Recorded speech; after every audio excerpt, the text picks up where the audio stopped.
Time for Transport Line, the program that showcases the contributions of all modes of transportation to the socio-economic growth and development of our country, Africa, and the rest of the world. Transport Line is being built to you from the Center of Excellence, the state of aquatic splendor, and Africa's second largest economy, Lagos.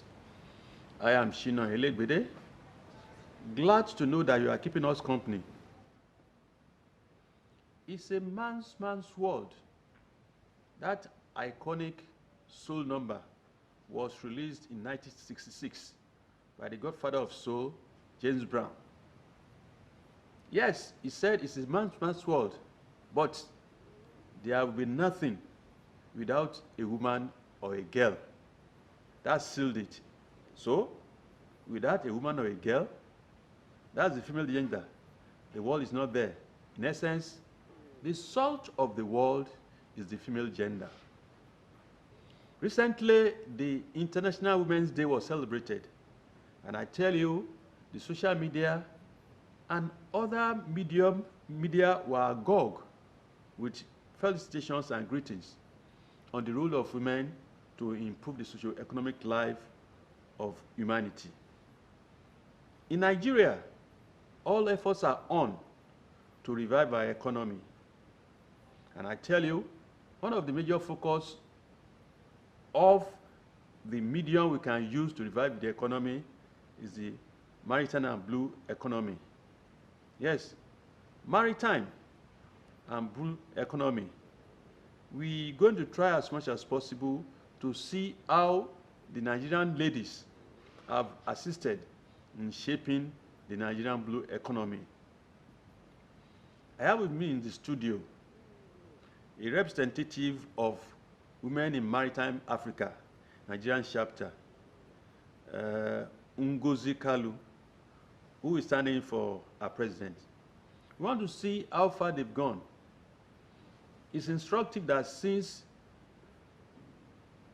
Hadiza Bala Usman left office as the CEO, MD of Nigerian Ports Authority, and Nigerian Ports Authority, we've not really heard of any lady holding fort in the maritime sector, be it in MASA, be it MPA, be it Shippers Council, and of course, be it NIWA.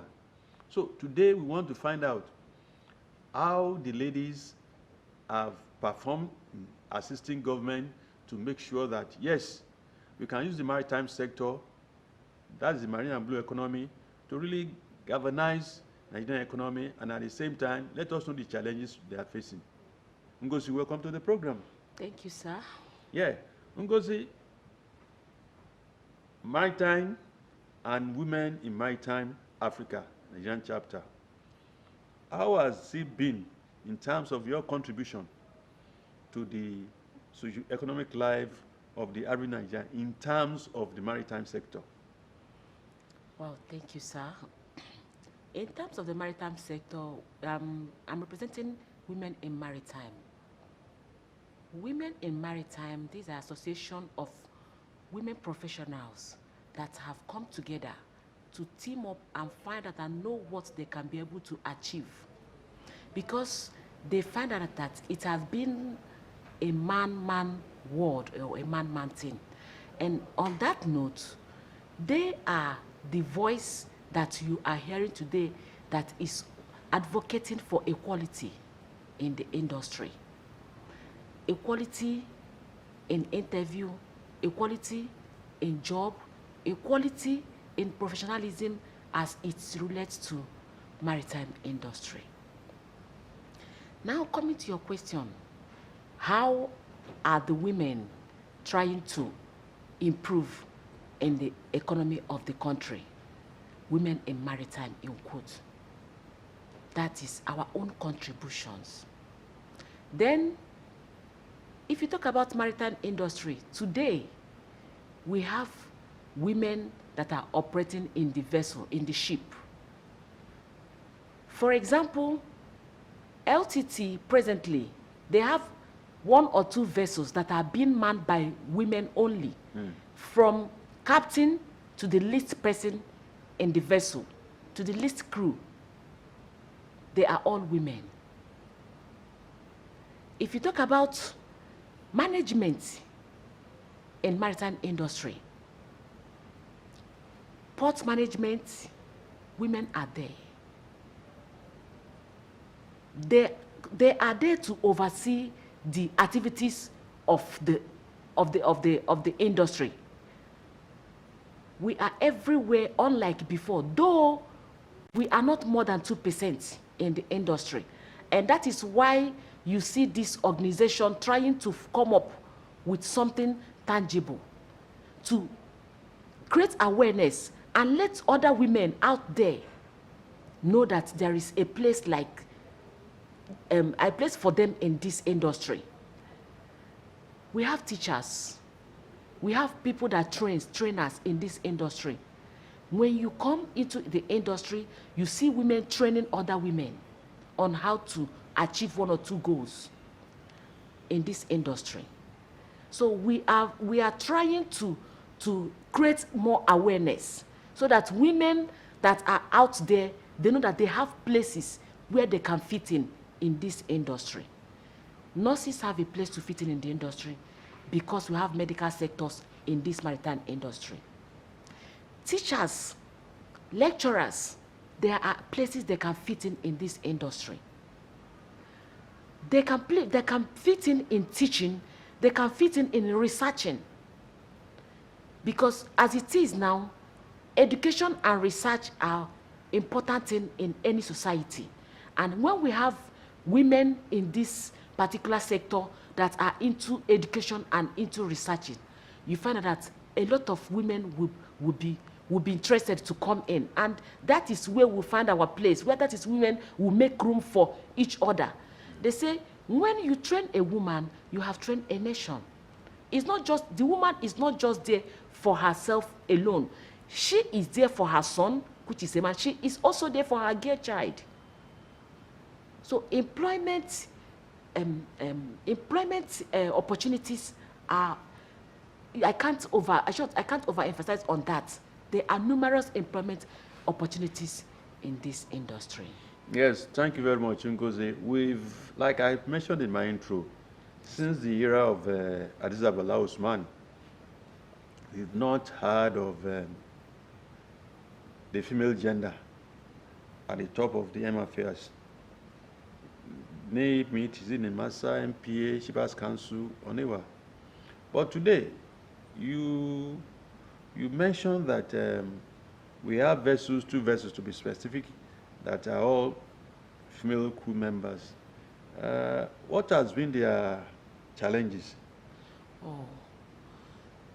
The challenges we are facing presently, we have harassment on board ship. Okay, I mentioned that there are just 2 specific vessels that are manned by women. We still have other vessels that we put our women in conjunction with men.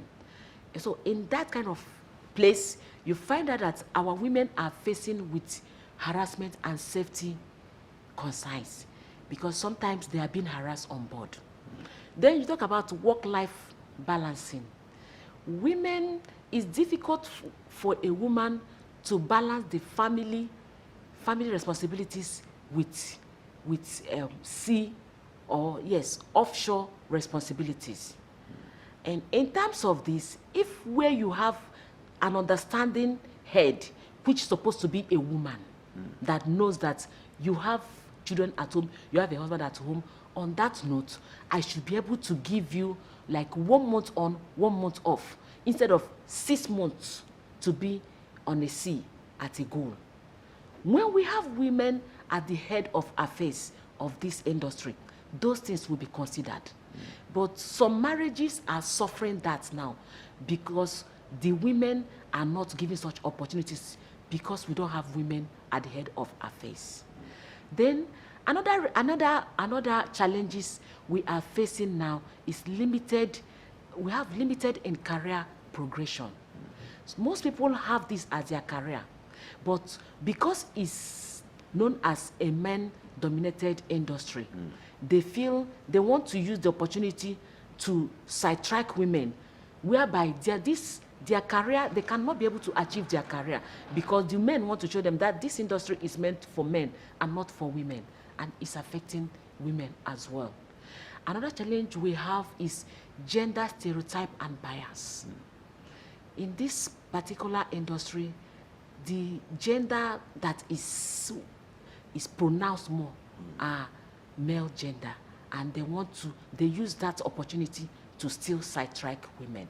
So these are some of the challenges that women are facing in this industry. So if we can get a position whereby women can give that privilege to be at the hem of affairs of some of these organizations we mentioned, NIMASA, Shippers Council, if women can be NPA, if women can be allowed to occupy a very important positions, I believe there will be voice to other women in the industry. Well, you're not allowed to occupy. I think you earn it. Okay. Because I've had the experience of working under qualified, beautiful ladies. Call it beauty and brain. And they did perform. All these items you've mentioned, what are the strategies in place that NIWA has offered to make sure that we quickly, more or less, quote and unquote, redeem, so that you have the female gender being attracted more to the maritime sector? You need not be the CEO. I know as of today you have some of them occupying directorate position, but what really has been their contribution? What really have they done to make sure that all these challenges you itemize more or less become history? Thank you very much, sir. Presently, the women they have bring themselves together this time around to see how they can come up, because we have, like you mentioned, we have many of them as directors, deputy directors in all those parastatals and organizations. But the major thing is for them to be able to occupy the real positions. And presently, Loma is really working on those things. They just promised us they are working on them, and we are looking to see, we are watching, and we are believing. Which organization is that? This is Loma. Loma. Yes. Okay. LASWA, they promised they are working on that. But LASWA, okay. Yes. But presently, we are still looking at it. We have not seen anything yet. Okay. So aside that, because we are fond of talk. We hardly walk our talk in Nigeria. And that is why today we talk about the marine and blue economy. Yes, sir. And it's supposed to be in the front burner to more or less rescue or revive the economy of the nation. Yes, sir. It's almost 3 years now. And I tell you, we've not seen any positive result. So what, as a group, a female group for that matter, because it's not that you do it better. Give a lady an opportunity, you tell you that I can perform better. And I've seen it, I know it. Yes, sir. So I want specific actions or what you have in the offing, aside from the promises being made by LASWA. Okay. Aside from promises being made by LASWA, being made by NIMASA, women on their own, they are trying to sensitize other women that does not know anything about this industry, because they believe that when we are many on a particular thing, I believe our voice will be heard. Like I said initially, we are not more than 2% in this industry. That means that 98% is being occupied by men. And for our voice to be heard, we need to sensitize other women that knows nothing about this. And presently, I know that women in maritime are actively working on sensitizing the grassroots women. Those, you find that you go to some markets, you saw some people, they are into fishery. They are trying to sensitize them that this little thing you are doing, you can do it in a bigger way. So by joining this organization, we on our own, we are trying to help them to buy them all the things, the instruments they normally use in their fishery. We have been trying to do those ones. We have been trying to make sure that they work in a clean environment. So some days, sometimes we go closer to the seas, we make sure we clear that place, thereby sensitizing them, making them to know that they can do this in a clean environment. And then we use them as an equipment to make sure that those people that always throw rubbish in the sea, they should stop it. They are the ones that are our eyes there. They should stop those things. That those rubbish that they always throw inside the sea, they should make sure we provide refuse where they can pack those things. So this, we are starting from grassroots. So probably from there, I believe our voice will be heard. Presently, that is where we are presently. Ngozi, I want to take you back to the issue of is it harassment, whether sexual or gender harassment, in a vessel that acts mixed crew members? Specifically, I want to know what your organization is doing, because I know that you have prominent ladies like Jean Anishere, like Fumi Folorunsho. There is another lady, she's local, she's also an SCN like Jean Anishere. I've forgotten her name. That's Folorunsho. No, not Folorunsho. She cut her hair. Okay, is it Chinwe? Yeah? Is it Chinwe, Mrs. Chinwe? Not Mrs. Chinwe. I've forgotten her name. Low cut all the time, you know. Anyway, I think what are you making sure that those who are learned, you know, we are educated, those people are learned, they can use their human endowment, educational resources to make sure that this habit of sexual harassment or harassment in any form for a vessel that acts mixed gender is stopped? Okay, sir. Thank you so much, sir. You find that women are involved in policy making, sharpening policy, and making sure that the regulators in place are being practiced. Like the names you mentioned, you are very right. Based on this, women are not sleeping. They're not keeping quiet on the harassment issue. In short, if I may shock you, there's a new IMO rule now that is working on STCW, and that is working strictly on harassment. And they are being signed. They have been signed into law. And presently, based on that, any woman can go to any vessel of your choice. No more fear of harassment, because once they get anybody harassing any woman, bullying or something like that, automatically your career is terminated right there. So with this, with our big ladies in the industry, they are not sleeping. They are working they are working to make sure that all these kind of things are not being heard. And I'm assuring you, I cannot even quote the last time I've heard about the harassment any longer, because these people that you mentioned, they have just brought out themselves to fight it to the end. And I believe what they are doing, is pronounced. We are hearing it, is everywhere. They are not keeping quiet on it. The issue of harassment is no longer in the high size the way it used to be before now. Today we have recognized 28 littoral states in Nigeria, okay, where you have potentials seafarers, whether male or female. But I'm particular about female now that you are here. Okay. I want to know what your association really is offering to attract ladies in the rural areas, especially young ladies, to go either into the merchant navy or what have you. Another marine engineering too is there, so that they can, navigation is there too. Thank you, sir. Yes, we are not keeping quiet. There's this we call catch them young. We go to secondary schools, we go to universities. We have a program coming up next month. That is Career Day. We are involved in most of the schools' Career Day presently. We want to sensitize marine industry and what they can be able to gain from it to them. Maritime industry, many of them does not know anything about that.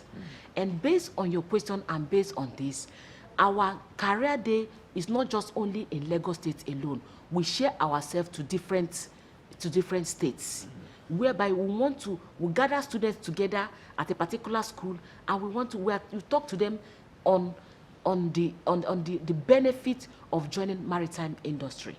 And I know we have gone far on that. We have gone far on that. Then you talk about those that live in riverine areas. Like I said before, we provide for them. We tell them it's not only getting fish alone you can get from this industry. There are a lot of things. Your children can go to school. We are giving scholarship. Many of them at oceanography.